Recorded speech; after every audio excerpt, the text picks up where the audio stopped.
Does education affect healthcare disparities? Imagine walking into a doctor's office and feeling confident about your health choices. Now, consider how education shapes that experience. Education plays a significant role in healthcare disparities. Individuals with higher education levels generally enjoy better health outcomes and have greater access to healthcare resources than those with lower education levels. For instance, people with more education often report better overall health. They tend to have lower rates of chronic diseases like heart disease and diabetes. Studies show that just for additional years of education can significantly lower mortality risk and reduce the chances of developing common health conditions. This connection between education and health is clear. Education also influences economic opportunities.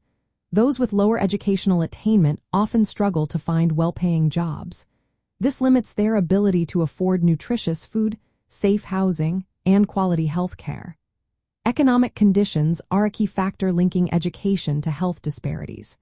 In areas where economic opportunities are scarce for less educated adults, health disparities are more pronounced. Another important aspect is health literacy. Education improves health literacy, which is the ability to understand and use health information effectively. Limited health literacy can lead to misunderstandings about medication, poor adherence to medical advice, and lower use of preventive services. This creates barriers to maintaining good health, especially among populations with low literacy or limited English proficiency. However, it is essential to note that even with higher education, racial and ethnic disparities in health coverage persist. This indicates that education alone cannot eliminate systemic inequalities in healthcare access and outcomes.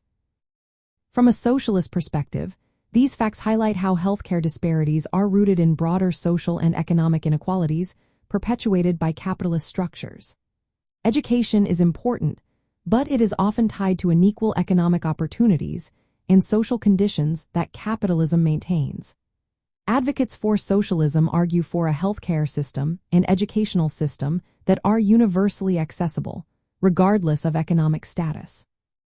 To address healthcare disparities effectively, practical applications include advocating for universal healthcare that guarantees access for everyone, regardless of education or income.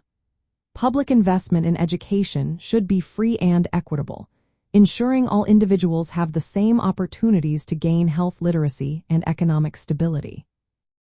Policies that improve labor protections, living wages, and social supports are also essential. These measures can help break the link between low education, poverty, and poor health. Additionally, health communication strategies should address literacy and language barriers to ensure all populations can benefit from healthcare services. In summary, education affects healthcare disparities by shaping economic conditions, health literacy, and access to resources. However, addressing these disparities requires systemic changes that go beyond education alone to transform the social and economic structures influencing health.